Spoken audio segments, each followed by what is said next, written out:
नमस्कार, मैं सरिता चौधरी राजस्थान सरकार व वेदांता की CSI इनिशिएटिव ई कक्षा में, जिसका टेक्निकल पार्टनर मिशन ज्ञान है, आप सभी का स्वागत करती हूं। हम लोग अध्ययन कर रहे हैं भारतीय राजनीति के उभरते हुए प्रतिमान और उभरते हुए प्रतिमानों के संदर्भ में नियोजन एवं विकास तथा नीति आयोग के बारे में हम लोगों ने अध्ययन कर लिया है। आज हम लोग अध्ययन करने जा रहे हैं पर्यावरण एवं प्राकृतिक संसाधनों के संदर्भ में, जिसमें आज की वीडियो में हम लोग अध्ययन करेंगे पर्यावरण का अर्थ और पर्यावरण संरक्षण की आवश्यकता क्या है। पर्यावरण किसे कहते हैं? यानी पर्यावरण वह परिस्थिति जिसने हमें घेरे हुए है या जिसके अंतर्गत हमारा अस्तित्व है, वह पर्यावरण कहलाती है। कह सकते हैं कि हमारे आसपास का वह वातावरण जिसके अंतर्गत पेड़ पौधे, जीव जंतु, नदियां, पहाड़, जंगल सभी अवस्थित हैं, जीव जंतु जीवित हैं, वे सभी परिस्थितियां पर्यावरण कहलाती हैं।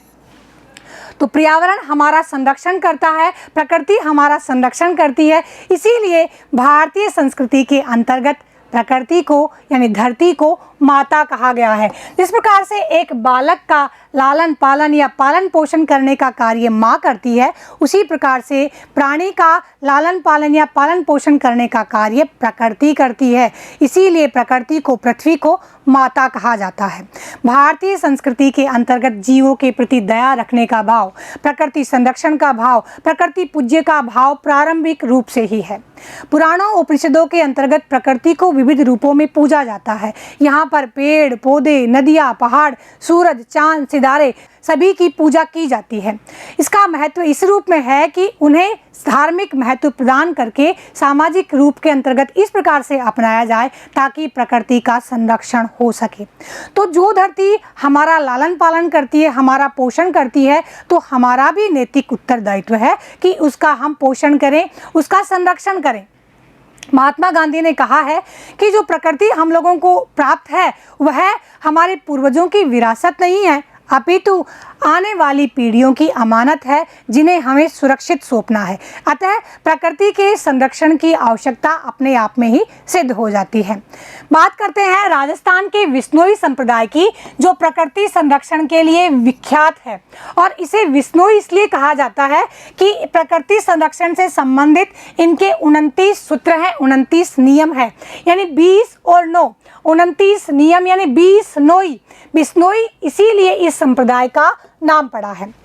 बिश्नोई संप्रदाय से संबंधित एक महत्वपूर्ण घटना है, महत्वपूर्ण संस्मरण है, और वह है 21 सितंबर 1730 से संबंधित। होता क्या है कि जोधपुर के महाराजा अभय सिंह ने जोधपुर का खेजड़ली गांव के अंतर्गत खेजड़ी के वृक्षों को काटने का आदेश दे दिया और अपने सैनिकों को वहां भेज दिया। खेजड़ली के लोगों को यह बात नागवार गुजरी और अमृता देवी बिश्नोई के नेतृत्व में सैकड़ों स्त्री पुरुष इन पेड़ों की रक्षा के लिए निकल पड़े। सिपाही लगातार पेड़ काटते रहे और ये लोग पेड़ों पर चिपक गए, सट गए और लगभग पेड़ों के साथ 363 लोगों की मृत्यु हो गई, जिसके अंतर्गत अमृता देवी अपनी 3 पुत्रियों के साथ शहीद हो गई।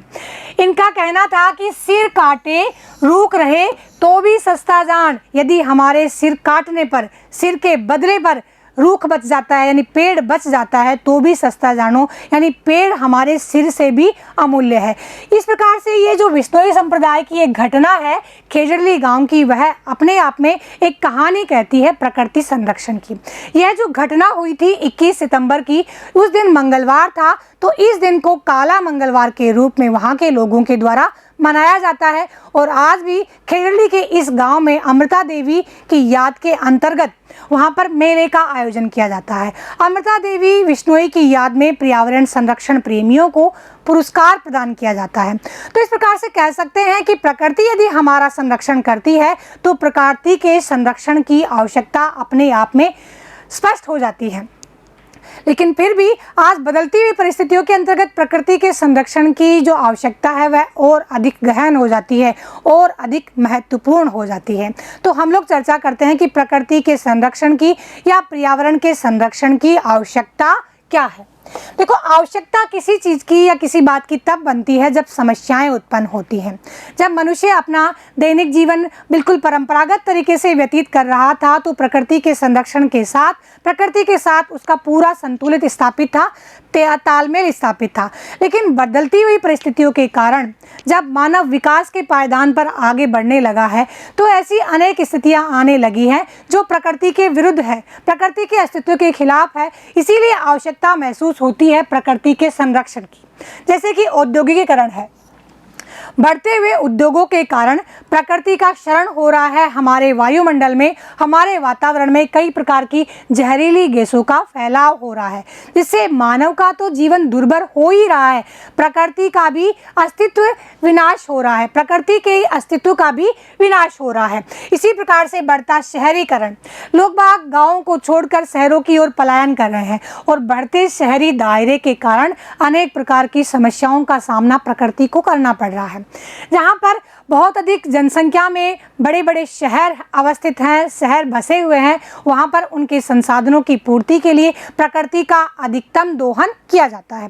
प्रकृति में प्रत्येक वस्तु अस्तित्व के अंतर्गत है, वह व्यक्तियों के अनुपात में है, उनकी निर्धारित या संतुलित आवश्यकताएं हैं, उनके अनुपात में है। लेकिन जब जनसंख्या अप्रत्याशित बढ़ती है और हमारी आवश्यकताएं अप्रत्याशित बढ़ती हैं तो प्रकृति का अधिकतम दोहन करते हैं, इससे हम प्रकृति को नुकसान पहुंचाते हैं। इसी प्रकार से बढ़ते हुए तकनीकी विकास के कारण, अत्यधिक आधुनिकीकरण की होड़ में इलेक्ट्रॉनिक उपकरणों के प्रयोग के कारण, परमाणु भट्टियों के बढ़ते हुए रेडियो एक्टिव तत्वों के कारण हमारा पर्यावरण प्रदूषित हो रहा है।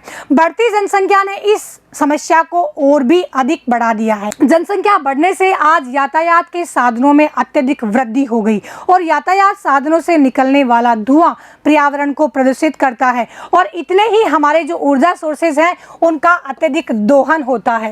इसी प्रकार से बढ़ती जनसंख्या के कारण इनके रहवास या निवास के लिए जो सुविधाएं उपलब्ध करवाई जाती हैं उसके कारण चारागाह भूमि में कमी आ रही है, दुग्ध उत्पादन में कमी आ रही है और मृदा की उर्वरक क्षमता में कमी हो रही है, क्योंकि इस बढ़ते हुए पर्यावरणीय जहर ने मृदा की उर्वरक क्षमता को भी कमजोर कर दिया है।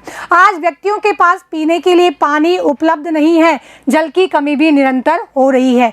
आप लोग देखते ही होंगे न्यूज़पेपर वगैरह में या टीवी चैनल्स पे जो न्यूज़ आती है उनके अंतर्गत देखते होंगे, मार्च प्रारंभ होते ही बड़ी बड़ी कतारें पीने के पानी के लिए लग जाती हैं। तो ये स्थितियाँ क्या दर्शाती हैं कि जल की कमी हो रही है और जल की कमी के कारण आने वाली स्थितियों के अंतर्गत आने वाले समय में हमारा जीवन संकट में आ सकता है।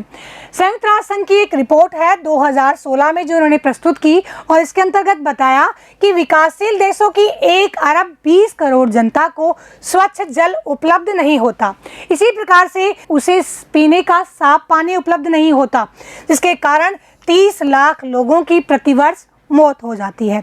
तो कितनी विकट स्थितियां हैं इस पर्यावरण के अत्यधिक दोहन करने के कारण, पर्यावरण को प्रदूषित करने के कारण।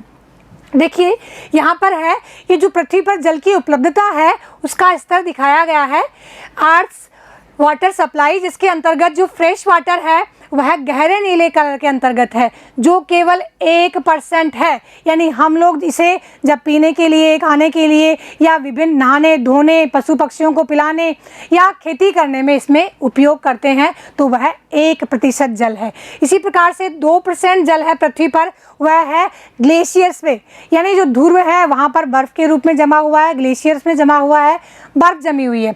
और जो 97% जल है वह है साल्ट वाटर, यानी समुद्री खारा पानी है जिसे हम उपयोग में नहीं ले सकते। तो सोच सकते हैं कि किस प्रकार से जल की कमी आने वाले समय में हो सकती है। केवल 1% जल को इतनी बड़ी संख्या के द्वारा, इतने बहुतायत में लोगों के द्वारा प्रयोग किया जाता है और न केवल प्रयोग किया जाता है अपितु इसे व्यर्थ भी बहाया जाता है।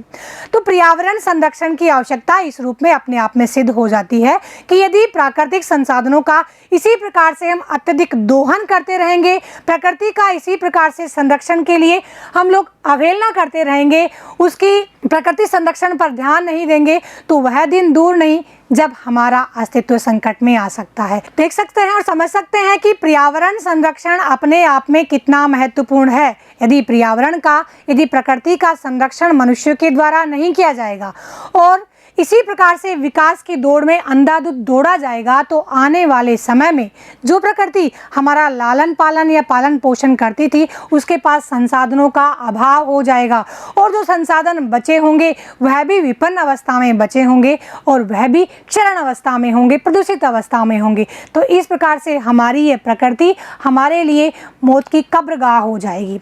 तो आवश्यकता है प्रकृति के संरक्षण की, प्रकृति के संरक्षण की आवश्यकता, हमारे जीवन के संरक्षण की आवश्यकता है।